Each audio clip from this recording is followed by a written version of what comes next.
Hello दोस्तों, कैसे हैं आप सब। Welcome to our channel Travelopedia. आज हम आपको एक ऐसे देश के बारे में रोचक जानकारी देने जा रहे हैं जो दुनिया का सबसे रहस्यमयी देश है। और ये एक ऐसा देश है जहां पर सब कुछ रहस्यों से घिरा हुआ है। दुनिया में द कंट्री ऑफ पोटैटो के नाम से जाना जाता है ये देश, क्योंकि इस देश में 3000 से ज्यादा वैरायटी के तो आलू होते हैं। और इस देश में दुनिया के सबसे ऊंचे रेत के टीलों में से एक है। और यहाँ के लोगों का मानना है कि इस देश का कनेक्शन एलियन से है। और इस देश में एक या दो नहीं बल्कि तीन ऑफिशियल लैंग्वेजेस हैं। सबको लगता है कि सहारा डेजर्ट ही दुनिया का सबसे बड़ा रेगिस्तान है, लेकिन रुको यार, जिस देश की हम बात कर रहे हैं वहाँ भी एक बहुत बड़ा रेगिस्तान है, वो किसी से कम नहीं है। दोस्तों, ये देश कोई और नहीं है बल्कि साउथ अमेरिका का सबसे विचित्र देश है पेरू। तो चलिए दोस्तों, एक साथ चलते हैं बहुत ही खूबसूरत देश पेरू के सफर पर। लेकिन आप वीडियो में आगे बढ़ने से पहले हमारे चैनल को सब्सक्राइब करके बेल आइकन जरूर दबा दीजिएगा। दोस्तों, पेरू साउथ अमेरिकन कॉन्टिनेंट का एक देश है और देश की कुल जनसंख्या 3 करोड़ के आसपास है। और पॉपुलेशन के हिसाब से ये दुनिया का 43वां सबसे बड़ा देश है। पेरू की राजधानी है शहर लीमा, जो यहाँ का सबसे बड़ा शहर भी है। और पेरू की 1/4 जनसंख्या भी लीमा में ही रहती है। और आपको बता दें कि इस देश में तीन भाषाएं बोली जाती है, यानी कि ऑफिशियल लैंग्वेजेस 3 है। ये 3 भाषाएं हैं स्पेनिश, क्वेचुआ और अम्यारा। पर ये बात अलग है कि यहाँ पर आज भी 70% से ज्यादा लोग स्पेनिश बोलते हैं। वैसे आपको बता दूं कि अमेज़न जंगल के आसपास के लोग कम से कम 13 भाषाएं बोलते हैं। यहाँ की बात भी हमारे देश की तरह ही है। दोस्तों, पेरू में 90% लोग ईसाई धर्म को मानते हैं और यहाँ पर हर धर्म के लोग रहते हैं। और किसी के साथ आज तक कोई परेशानी नहीं हुई है, क्योंकि यहाँ के लोगों का मानना है कि ईश्वर एक ही है। और वाकई में ये बहुत ही बड़ी बात है और दुनिया को पेरू के लोगों से सीखने की जरूरत है। दोस्तों, पेरू के लोगों के बीच में ना पुराने कार्स का क्रेज तो कुछ ज्यादा ही है। यहाँ के लोगों को ना ओल्ड कार मॉडल्स इतने ज्यादा पसंद है कि ये नई कार लाते हैं और उसको पुरानी कार बना देते हैं, उसके बॉडी को चेंज कर देते हैं। वाकई में ना यार, कई बार यहाँ पर आपको रोड में कमाल के नजारे दिखाई देंगे, जब बहुत ज्यादा संख्या में आपको ओपन कार्स नजर आएंगी। और इस देश में सोने का उत्पादन खूब होता है, भर भर के।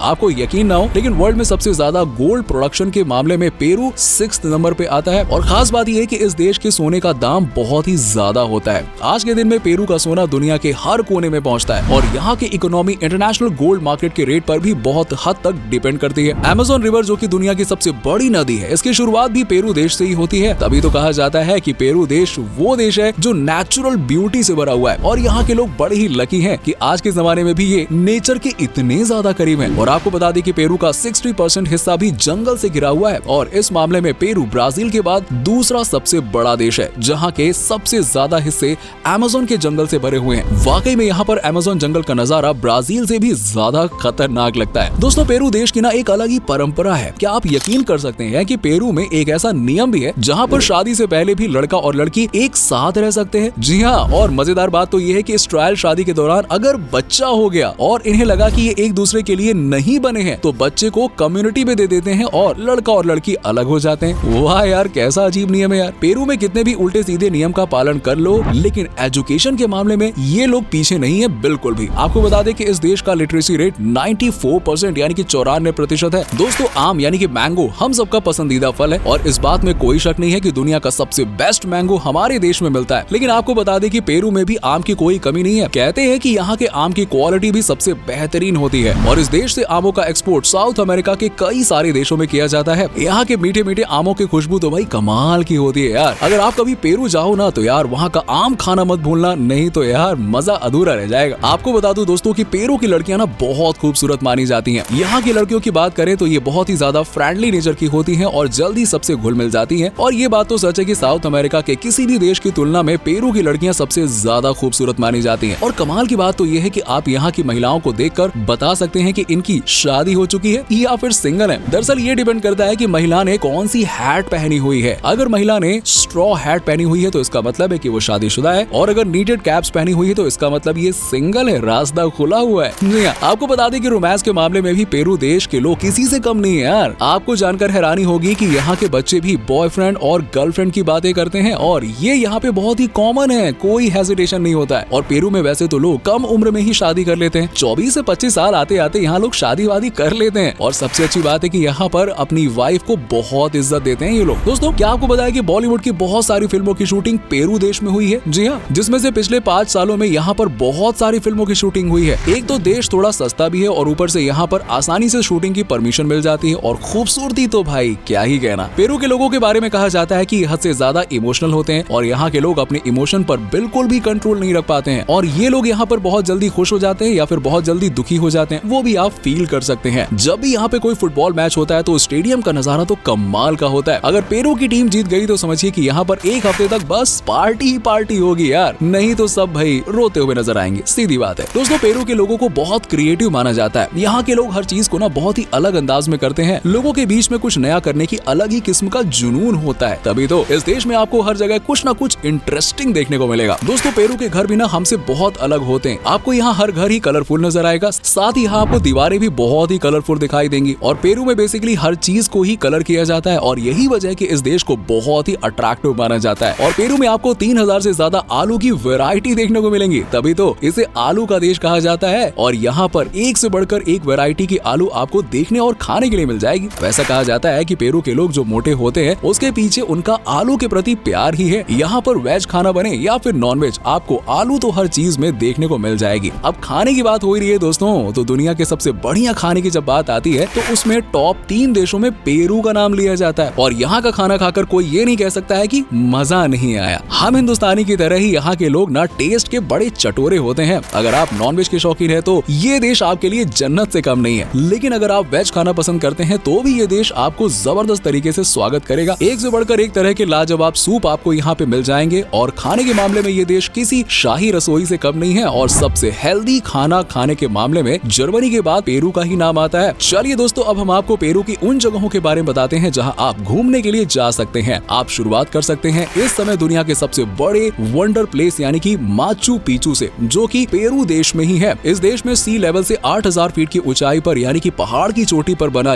ये शहर 8000 फीट की ऊंचाई पर बसा है। ये शहर दुनिया के 7 अजूबों में से एक है जो करीबन 450 साल से वीरान पड़ा है। इस जगह से जुड़े कई ऐसे रहस्य हैं जिनका जवाब किसी के पास नहीं है और यही वजह है कि इस जगह को रहस्यमयी शहर भी कहा जाता है। पेरू की सभ्यता से संबंधित ये ऐतिहासिक स्थल है जो उरुबाम्बा घाटी के ऊपर एक पहाड़ पर स्थित है। माचू पिचू को अक्सर लोग इंकाओं का खोया हुआ शहर भी कहते हैं। ये इंका साम्राज्य के सबसे परिचित प्रतीकों में से एक है। इसे पेरू का एक ऐतिहासिक दिवालय भी कहा जाता है, इसीलिए इसे एक पवित्र स्थान माना जाता है और साल 1983 में इसे यूनेस्को द्वारा विश्व धरोहर स्थल का दर्जा दिया गया है। साथ ही आप लीमा भी जा सकते हैं यार। यहाँ पर आप कासा डेल ओडोर और आर्च बिशप पैलेस और गवर्नमेंट पैलेस का दौरा कर सकते हैं। बहुत खूबसूरत है ये सब। इसी के साथ ही आप मिस्टीरियस नास्का लाइन्स भी देखने जा सकते हैं जो दुनिया का सबसे रहस्यमयी जगह है। और यहाँ पर आप बड़े बड़े सतर चित्र बने हुए देखेंगे जिनमें से कुछ इंसानों के हैं तो कुछ जानवरों के। साथ ही साथ यहाँ पर बहुत बड़ी संख्या में रेखाएं खींची हुई हैं। आज तक किसी को नहीं पता चला कि आखिर ये खींची किसने और क्यों खींची गई, इसके पीछे की वजह क्या है। जी हाँ, इतनी सारी रेखाएं मौजूद हैं कि क्या ही कहना। दोस्तों पेरू के लेक टिटिकाका को उरोस फ्लोटिंग आइलैंड भी कहा जाता है। आप इस जगह की खूबसूरती को देखकर यकीन नहीं कर पाएंगे। चारों तरफ पानी ही पानी और आसपास आपको ना के बराबर लोग नजर आएंगे और उसके बाद एक सुनसान आइलैंड पर आपको रहने का मौका मिलता है। यहाँ पर कई सारे ऐसे लोग आते हैं जिनको एडवेंचर करने का शौक होता है और यहाँ आकर रात बिताते हैं। यकीन मानिए यहाँ आने के बाद आपको सुकून जो मिलेगा ना भर भर के मिलेगा। इसके अलावा द व्हाइट सिटी, कैननडेल Colca, reserve national Tambopata, the sacred valley भी जरूर देखने जाइए। हम दावे के साथ कह सकते हैं कि आप निराश नहीं होंगे। पेरू पहुंचने के लिए आप हवाई मार्ग का इस्तेमाल कर सकते हैं और पेरू जाने का सबसे अच्छा समय मई और अक्टूबर के बीच शुष्क मौसम में रहता है, जिसमें धूप के दिन एंडीज, चमकीले नीले आसमान और सर्द रातें दिखाई देती हैं। पेरू में रहने के लिए ये एक अद्भुत मौसम है। खासकर अगर आप ट्रैक पर जाने की योजना बना रहे हैं तो पेरू घूमने के लिए 10 से 14 दिन का समय पर्याप्त है। तो दोस्तों ये था दुनिया का रहस्यमयी देश पेरू। उम्मीद करता हूँ कि आपको ये हमारा एपिसोड पसंद आया होगा। हमें नीचे कमेंट करके बताइए कि आज के वीडियो में आपको पेरू की कौन सी बात सबसे अच्छी लगी और अगर आप कभी पेरू गए हैं तो आपका एक्सपीरियंस कैसा रहा ये भी हमारे साथ जरूर शेयर कीजिएगा। साथ ही साथ वीडियो को अपने दोस्तों और रिश्तेदारों के साथ में शेयर करना ना भूलेगा और हमारे चैनल को सब्सक्राइब जरूर कर दीजिएगा। वीडियो को एंड तक देखने के लिए आप सभी दर्शकों का शुक्रिया। आपसे फिर मुलाकात होगी एक और नए वीडियो के साथ।